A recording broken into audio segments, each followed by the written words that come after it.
A kindergarten romance turned dark when the boy wailed on the girl, but it unraveled a hidden history of violence, prompting me to report his cop father, testify in court, and help his family start a new life. For 10 years, I was a kindergarten teacher to a class of 6-year-olds, and the student stories were even crazier than you can imagine. Every year, there was at least one student who was convinced that, once pooping in the toilet, their poop was then washed by the toilet water. This meant they would fish it out with their bare hands and throw it at their fellow kindergartners. Another time, a kid brought in a tampon that she had fished out from their bathroom bin. It stunk up the entire room, and she told the class it was dynamite. All this meant I was very familiar with the explaining basic concepts to kids part of the job. So one time, when there was a little girl crying in the corner, I was the one who stepped up. I walked over, and in her hand she was clutching a Barbie doll whose head was detached from the neck. It had been a long day, so it was honestly very hard to muster up the patience to deal with what I felt was a trivial issue. So I took a deep breath, but just before I could say anything, another student came along. It was a boy. Now the boys usually make fun of the girls, so I was getting ready to, gently, shoo him away. But suddenly his hand went into his pocket and he pulled out a roll of tape. The little girl gave him a puzzled look, and my expression matched hers. "It's not perfect, but we can still play if we believe it works," he said, and began taping the Barbie doll back together. The little girl began clapping her hands really hard, before wrapping her arms around the boy super tight. My heart melted, and I even felt myself tear up a little. Then, out of nowhere, they started playing together, and the more I paid attention, the more I realized the boy wasn't even enjoying it. He was just playing with her to make her happy, and just when I thought things were good, they got even better. Because over the next few days, the boy was bringing in flowers, chocolates, and even pretty rocks he found for the girl. They'd play together every lunchtime, and he always let her choose what game it was, usually Barbies. At this point, all the other staff noticed too, and we were shipping them. Hard. And by the end of the week, during movie time, they were holding hands when he asked her to be his wife. The girl's eyes widened, and her palms covered her mouth. She shyly looked down at her feet that were kicking back and forth, before accepting and giving him a huge hug. A few of the boys were teasing him, but mostly everyone was clapping and cheering. And as I drove home for the weekend for the first time ever,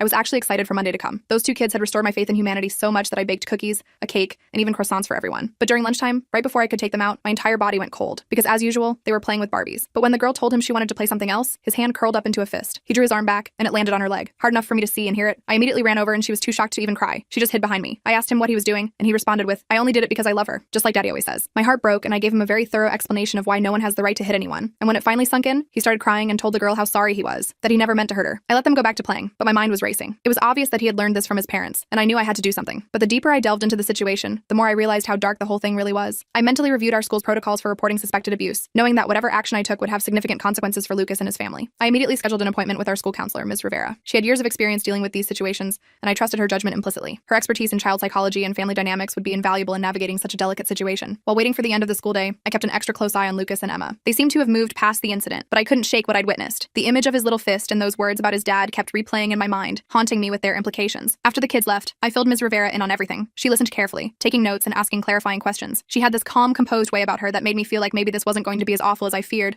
though the gravity of the situation remained clear to both of us. "I've been concerned about Lucas before," she admitted, adjusting her glasses thoughtfully. "He drew some concerning pictures in art therapy last month, but nothing actionable. This gives us more to work with." She explained we needed to start by having a conversation with Lucas's parents. We'd schedule a meeting under the pretense of discussing his academic progress. That way, we could observe the family dynamics without raising immediate alarms. Ms. Rivera would be present to help navigate the conversation toward home life and establish a baseline for further action if necessary. "What if they're dangerous?" I asked, my mind running to worst-case scenarios that had kept me awake the previous night. "That's why we start with observation," she explained patiently. "We don't make accusations. We gather information before taking any drastic steps. This approach protects both Lucas and ourselves." I called Lucas's mother that evening and scheduled a parent-teacher conference for Thursday after school. Her voice sounded timid on the phone, almost apologetic for taking up my time. When I assured her it was routine, she seemed relieved but still anxious, which only heightened my concerns about the home situation. Tuesday and Wednesday passed without incident. Lucas and Emma continued playing together, though I noticed Lucas was being extremely careful around her, almost afraid to touch her at all. I wondered if my talk with him had made him overly cautious. During circle time, when Luke from the back row accidentally bumped into Emma, Lucas immediately asked her if she was okay. He seemed hyper-aware of any potential harm coming to her, his eyes constantly scanning for threats to his friend. Thursday arrived, and my nerves were on edge all day. When the final bell rang, I asked my teacher's aide to watch Lucas in the aftercare program while I met with his parents. Ms. Rivera showed up 15 minutes early to brief me once more, bringing with her a folder of resources just in case we needed them. "Remember? Observation first," she reminded me, arranging her materials on the conference table. "Let's see who shows up, how they interact, what they say about discipline at home." At exactly 3:30, there was a soft knock at my classroom door. Lucas's mother, Mrs. Bennett, entered alone. She was a petite woman with blonde hair pulled back in a neat ponytail. She wore blue scrubs, clearly coming straight from her job at what I assumed was a medical facility. The dark circles under her eyes spoke of exhaustion, and she had a fading yellowish bruise near her temple that she'd attempted to cover with makeup, though the discoloration remained faintly visible in the classroom's fluorescent lighting. "I'm so sorry Mr. Bennett couldn't make it," she explained hurriedly, clutching her purse tightly against her side. "He works late on Thursdays." The meeting started normally enough. I showed her Lucas's schoolwork, mentioned his strengths in math and his creativity. Ms. Rivera skillfully guided the conversation toward behavior management, her approach gentle but purposeful. "Lucas is generally well behaved," I said carefully, choosing my words with deliberate precision. "But we've noticed some concerning interaction patterns recently." Mrs. Bennett's posture changed immediately. Her shoulders tensed and her hands gripped her purse tighter, knuckles whitening with pressure. "What kind of patterns?" she asked, her voice barely above a whisper. I described the incident with Emma in the gentlest terms possible. As I spoke, Mrs. Bennett's face crumpled. She covered her mouth with her hand, eyes welling with tears that threatened to spill onto her cheeks. "He saw that at home, didn't he?" Ms. Rivera asked softly, offering a tissue from the box on my desk. The floodgates opened. Between sobs, Mrs. Bennett revealed what our observation had already suggested. Mr. Bennett had anger issues that had escalated over the past year. What started as yelling had progressed to throwing things, then to physical intimidation, and finally to hitting. She'd been planning to leave but was terrified of his reaction and potential consequences. "He controls all our money," she explained, dabbing at her eyes with the tissue. "I've been saving tips for my nursing job, but it's not enough yet. Lucas wasn't supposed to see any of it. I thought I was protecting him by keeping him in another room." Ms. Rivera Rivera immediately switched gears from school counselor to crisis responder. She had resources, phone numbers, and a plan. She explained that as mandatory reporters, we would need to document what we'd learned, but our priority was getting Mrs. Bennett and Lucas to safety before the situation deteriorated further. I can't go to a shelter, Mrs. Bennett insisted, panic flickering across her face. His father is a police officer. He'd find us. My blood ran cold. This complicated everything. Not only was Mr. Bennett potentially dangerous, but he had authority and connections that could make intervention more difficult. No wonder Mrs. Bennett was so scared and had endured for so long. Ms. Rivera didn't miss a beat. There are shelters in neighboring counties where you could go, places he wouldn't think to look, she explained, pulling out a discreet pamphlet with contact information. The three of us spent the next hour mapping out a safety plan. Mrs. Bennett agreed to pack emergency bags and hide them at her mother's house. She would open a separate bank account at a different bank, and most importantly, she would document everything, taking photos of injuries and keeping a log of incidents in a journal she would store digitally where her husband couldn't find it. What about Lucas? I asked, bringing the conversation back to my primary concern. Should I be doing anything differently with him at school? Ms. Rivera suggested I continue the conversations about appropriate ways to show affection and handle frustration. Children are resilient, she assured both of us. With the right support, he can unlearn these behaviors and develop healthier relationship patterns. Before Mrs. Bennett left, she hugged me with surprising strength. Thank you for paying attention, she whispered, her voice breaking slightly. No one else has. The next few weeks were a balancing act. I kept a close eye on Lucas while trying not to single him out. He and Emma were still inseparable, though their marriage had evolved into a more typical kindergarten friendship. I continued having little talks with him about feelings and healthy relationships, framing them as lessons for the whole class to avoid making him feel targeted or different. Mrs. Bennett texted me updates on their situation. She was implementing the safety plan step by step. Mr. Bennett's behavior was worsening at home, but she was better prepared now. She had started counseling through a program that offered free services to women in her situation and was slowly building a support network beyond her husband's reach. Then came the Monday when Lucas didn't show up for school. No call from a parent, no explanation. I tried calling both contact numbers but got no answer. My stomach was in knots all day. The empty desk in my classroom felt accusatory. Had we failed him? Had our intervention somehow made things worse? Tuesday morning, I was about to call child services when Mrs. Bennett called me during my planning period. Her voice was hushed and shaking, with background noises suggesting she was calling from a public place. We're safe, she assured me quickly. But things escalated over the weekend. Robert found out I was planning to leave. Lucas and I are staying with my sister in Westbrook. Westbrook was about an hour away, too far for Lucas to continue at our school. Mrs. Bennett explained that they were looking for a place of their own, and she'd enrolled Lucas in the local school starting next week. She'd filed for an emergency protective order with the assistance of a legal aid attorney who specialized in domestic violence cases. Did he hurt you? I asked, dreading the answer but needing to know the severity of what had happened. Yes, but we got out, she said, her voice stronger now. Lucas saw some of it. He's been having nightmares about monsters chasing us. I offered to speak with Lucas's new teacher to help with the transition and explain the situation. Mrs. Bennett gratefully accepted. We exchanged emails so she wouldn't have to risk using her phone if Mr. Bennett was monitoring it. Life at school continued. Emma asked about Lucas for a few days, then in the way of kindergartners, found new friends to play with. I explained to the class that Lucas had moved to a new town, and we made him cards to mail to his new school, decorated with colorful drawings and messages of friendship. About 2 weeks later, I received an email from Mrs. Bennett with alarming news. Mr. Bennett had violated the protective order, showing up at her sister's house. The police had been called, but by the time they arrived, he was gone. They were moving again, this time to a shelter in an undisclosed location with heightened security protocols. Lucas keeps asking when he can come back to your class, she wrote. He misses Emma and his friends. He drew a picture of your classroom yesterday from memory, getting every detail right down to the reading corner pillows. I shared this update with Ms. Rivera, who immediately reached out through her network of social workers to ensure the Bennett case wasn't falling through the cracks. She learned that because Mr. Bennett was law enforcement, a special unit was handling their case to prevent conflicts of interest and ensure appropriate action. The weeks stretched into months. Spring came, bringing field trips and end-of-year preparations. I received occasional updates from Mrs. Bennett, always from new email addresses. They were still in temporary housing, but Lucas was adjusting well to his new school. She had found a job at a hospital and was saving for a more permanent solution that would allow them to feel settled and secure. Then one Friday in May, I looked up to see Officer Rodriguez, our school resource officer, standing in my doorway during lunch. My heart dropped. Officer Rodriguez never came to the kindergarten wing unless something was wrong. Can I speak with you privately? He asked, his expression serious but not alarming. As my teacher's aide took over supervising lunch, Officer Rodriguez explained that Mr. Bennett had been arrested the previous night. He had tracked his wife to her new workplace and created a disturbance. What could have been a simple trespassing charge escalated when he assaulted the security guard who intervened. I thought you should know since you were involved in the initial reporting, Officer Rodriguez explained. His department is taking this very seriously. There's going to be an internal investigation about past complaints that were potentially mishandled by his colleagues. I felt a mixture of relief and sadness. Relief that the situation was being addressed, but profound sadness for what this family had endured. Officer Rodriguez mentioned that Mrs. Bennett and Lucas were staying with relatives again now that the immediate danger had passed. 2 weeks before the end of the school year, I received an unexpected email from Mrs. Bennett. They were moving back to the area, not to their old house, but to an apartment complex on the other side of the district. Lucas would be finishing the school year at his current school, but she wanted to know if he could visit our class on the last day. He talks about your class every day, she wrote, especially Emma. It would mean the world to him to say a proper goodbye. Of course, I agreed immediately. I prepared the class for Lucas's visit, explaining that he had moved away but wanted to see everyone before summer vacation. Emma was especially excited, announcing to anyone who would listen that her kindergarten husband was coming back. When Lucas walked into our classroom on that last day of school, I barely recognized him. The timid, conflicted boy had been replaced by a child who carried himself with more confidence. He still had that same shy smile, but he looked directly at people now instead of at the floor. Emma rushed to hug him, and the other kids crowded around, sharing stories of what he'd missed. Mrs. Bennett stood by the door, watching with tears in her eyes. The bruises were gone, and though she still looked tired, there was a new steadiness to her presence. During the class party, she pulled me aside. I can never thank you enough, she said. The prosecutor said that your documentation was crucial. They're pressing charges this time. How is Lucas doing, really? I asked, watching him interact with his former classmates. He has good days and bad days, she admitted. He's in therapy now. The counselor says he's making progress with understanding that what his father did wasn't love. I watched Lucas carefully sharing his cupcake with Emma, making sure she got the piece with the most sprinkles. When another boy accidentally knocked over Emma's juice, Lucas simply helped clean it up instead of getting angry. Small moments, but telling ones. Mrs. Bennett followed my gaze. He talks about your lessons all the time, about how people who love each other don't hurt each other. He's teaching me too, in a way. As the school year ended and summer began, I found myself thinking about Lucas often. Unlike many students who faded from memory as new classes came and went, his story stayed with me. I wondered how he was doing, whether the hard-won peace in his life was lasting. In July, Mrs. Bennett sent a photo of Lucas at the community pool, beaming with his new swimming badge. In August, they invited me for ice cream to celebrate Lucas's 7th birthday. He proudly showed me his new shoes that lit up when he walked talked and told me about the karate class he was taking. My sensei says we only use karate to protect, never to hurt, he informed me solemnly, even if we're angry. When the new school year started, I had a fresh batch of kindergartners with their own quirks and challenges. Lucas was now in first grade in another school within our district. Mrs. Bennett had secured a restraining order against her ex-husband who was awaiting trial on multiple charges. She was working full-time at the hospital and taking online classes to advance her nursing career. I ran into them occasionally at the grocery store or community events. Lucas always had new accomplishments to share, and Mrs. Bennett slowly transformed from a frightened, withdrawn woman into someone who spoke with authority and purpose. She'd started volunteering with a domestic violence awareness group, helping other women recognize warning signs she had missed. In October, I received an unexpected call from the district superintendent's office. They were putting together a training program for teachers on recognizing signs of domestic violence in students' behavior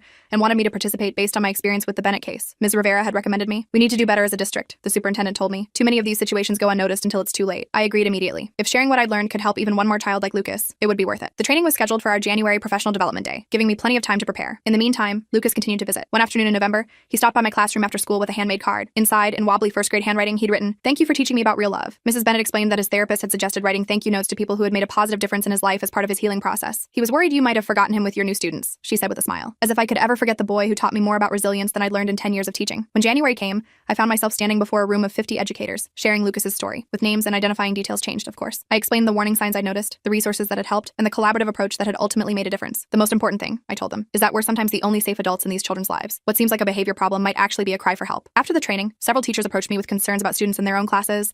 The guidance department was flooded with requests for additional support. It felt like maybe, just maybe, we were making progress as a school community. Spring came again, bringing with it the 1-year anniversary of when Lucas had first hit Emma. I wondered if he remembered the date, or if it had faded in importance compared to the many changes since then. For me, it remained a pivotal moment. The day a simple classroom incident revealed a much deeper problem. Mrs. Bennett invited me to attend Lucas's karate belt ceremony in April. As I watched him demonstrate his moves with perfect focus and control, I couldn't help but marvel at how far he'd come. This was a child who now understood that strength wasn't about domination or fear, but about discipline and respect. After the ceremony, Lucas ran over with his new yellow belt proudly displayed. "Did you see me break the board, Ms. Johnson? I did it on the first try." "I saw. You were amazing," I told him. "I'm so proud of how hard you've worked." As we walked to the parking lot, Lucas spotted a familiar face. Emma and her mom were just arriving for the next ceremony. Emma's older brother was apparently in the intermediate class. The two children greeted each other with excited waves. "Emma's in my math group now," Lucas explained. "We go to the same school again." Mrs. Bennett smiled at Emma's mother. "They have a play date scheduled for this weekend. Some friendships just seem meant to be." I watched as Lucas carefully showed Emma his new belt, his face serious as he explained what each stripe meant. She listened with rapt attention, asking questions and congratulating him. There was something so pure about their interaction. Two children who had moved past a difficult moment to form a genuine friendship. That night, I sat on my porch reflecting on the past year. In my decade of teaching, I'd encountered many challenging situations, but Lucas's story had affected me more deeply than most. Perhaps because it showed both the darker side of what children absorb from home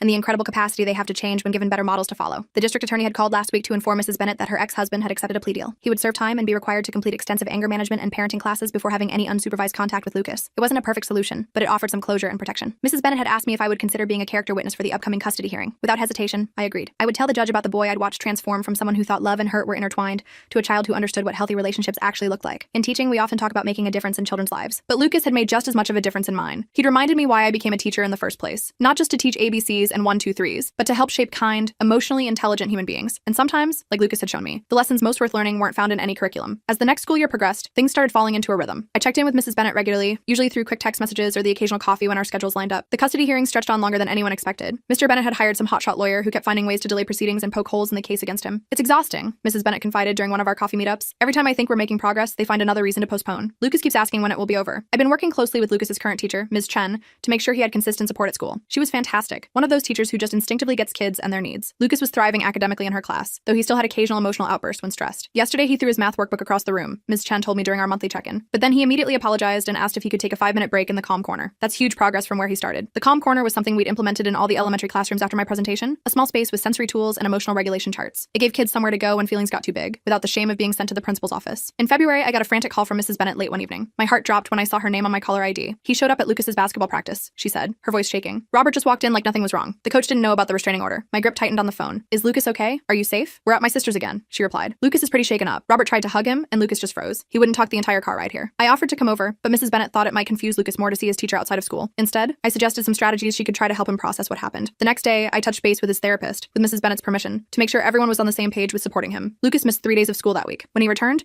Ms. Chen said he was quieter than usual, but participated in activities. During lunch duty, I made a point to sit at his table, not making a big deal about it, but just being a familiar presence. He barely touched his sandwich, but did perk up when I asked about the book he was reading. "It's about a kid who becomes a ninja," he explained, showing me the cover. "He learns special moves to protect people." The custody hearing was finally scheduled for April. I took a personal day to testify, nervous but determined to advocate for Lucas. The courthouse was intimidating with its echoing hallways and formal atmosphere. Mrs. Bennett looked small sitting next to her attorney, but she gave me a brave smile when I caught her eye. When it was my turn to speak, I focused on what I'd observed in the classroom, both the concerning behaviors and the remarkable progress Lucas had made. The judge asked several follow-up questions about how children typically express trauma through behavior, and whether I thought Lucas's improvements were sustainable. sustainable. With continued support and a stable, safe home environment, yes, I answered confidently. He's shown exceptional resilience and a genuine desire to learn healthier ways of interacting. Mr. Bennett sat stone-faced through my testimony. He looked different than I'd imagined, more ordinary, less monster-like. It was unsettling to think that someone so normal-looking could cause so much fear and pain. During breaks, he huddled with his attorney, occasionally glancing my way with an expression I couldn't quite read. The hearing lasted 2 full days. In the end, the judge granted Mrs. Bennett full custody, with Mr. Bennett allowed only supervised visitation after completing court-mandated anger management and parenting classes. It wasn't the complete termination of rights that Mrs. Bennett had hoped for, but it was enough to ensure Lucas's safety in the immediate future. Thank you, Mrs. Bennett whispered, hugging me outside the courtroom. The lawyer said your testimony made a huge difference. Summer came, bringing the end of another school year. Lucas had officially finished first grade with solid grades and improved behavior reports. Mrs. Bennett sent me a photo of his report card with a message. He wanted you to see this right away. I'd almost forgotten about Emma in the midst of everything else, until I spotted the two of them at the community pool one Saturday in July. They were taking swimming lessons together, splashing and laughing like typical 7-year-olds. It warmed my heart to see their friendship had continued to flourish outside the classroom. Emma's mom waved me over to their table. Lucas is at our house nearly every weekend, she told me. Those two are inseparable. It's the sweetest thing. As we watched them practice floating on their backs, she lowered her voice. Emma told me about what happened in kindergarten. With Lucas hitting her, she says he's completely different now. Apparently he stands up for her when other boys tease her about her glasses. That fall, I got a new batch of kindergartners with their own unique challenges and personalities. But I kept tabs on Lucas through Ms. Rivera and occasional updates from Mrs. Bennett. He was now in 2nd grade and had joined the school chess club. His therapist had reduced their sessions to twice a month, citing exceptional progress. In November, Mrs. Bennett invited me to Thanksgiving dinner. It's just going to be us, my sister's family, and a couple of friends, she explained. Lucas specifically asked if you could come. He wants to show you his new room since we moved. I accepted immediately. Their new apartment was small but cozy, decorated with photos and Lucas's artwork. He had his own bedroom for the first time, painted blue with space-themed decals on the ceiling. He proudly showed me his collection of books and the desk where he did his homework. Mom says when I finish all my chores for a whole month, I can get a fish, he informed me, pointing to the empty tank already set up in the corner. During dinner, I noticed how much more relaxed Mrs. Bennett seemed in her own space, laughing and joining in conversations. She'd started taking classes to become a nurse practitioner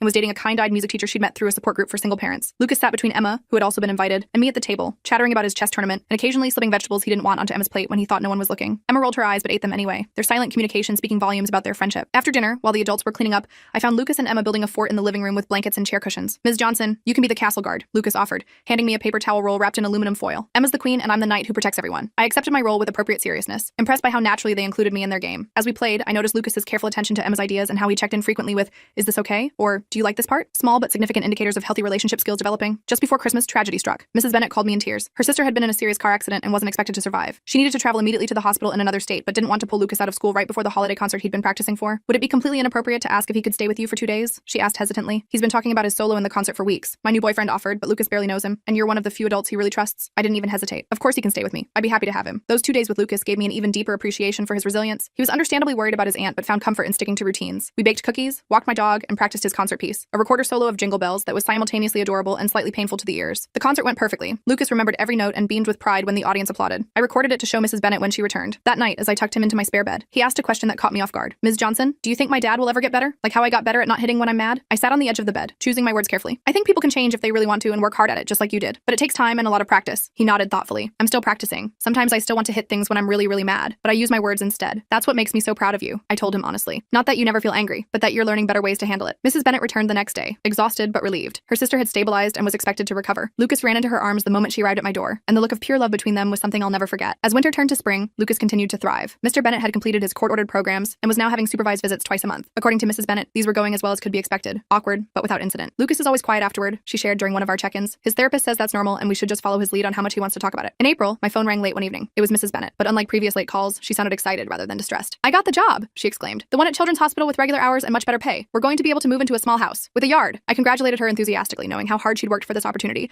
and what it meant for their financial stability. "There's something else," she continued, her voice softening. "Lucas and I have been talking. He wants to know if you'd consider being his godmother. I know it's not traditional since he's already 7, but you've been such an important part of our journey." I felt tears spring to my eyes, completely taken by surprise. "I'd be honored," I managed to say. The official ceremony was small, just us, Emma's family, Mrs. Bennett's sister, and a few close friends gathered in a community center garden. Lucas wore a button-up shirt and kept tugging at the collar, but his smile was genuine when he handed me the handmade card he'd created for the occasion. Inside, he'd drawn a picture of the 3 of us, him, his mom, and me, standing in front of what I assumed was their new house. Underneath, in his now improved handwriting, he'd written, "Thank you for helping me and Mom. Love, Lucas." As we shared cake afterward, I watched Lucas and Emma chasing each other around the garden, their laughter carrying on the spring breeze. Mrs. Bennett stood beside me, looking more content than I'd ever seen her. "Sometimes I wonder what would have happened if you hadn't noticed that day in kindergarten," she mused. "If you just thought it was normal kid stuff and moved on." I thought about the mandatory reporting training I'd recently helped update for our district, now being implemented in schools across the county, about the calm corners in classrooms and the increased coordination between teachers and counselors. About all the other Lucases out there, some noticed, some still waiting for someone to see past behavior to its causes. "I'm just glad I was paying attention," I replied simply. 2 years after that pivotal day in my classroom, Lucas was a different child, still working through his experiences but armed with tools and surrounded by support. Mrs. Bennett was building a career and a safe home, and I had become not just a teacher who'd helped a student through a crisis,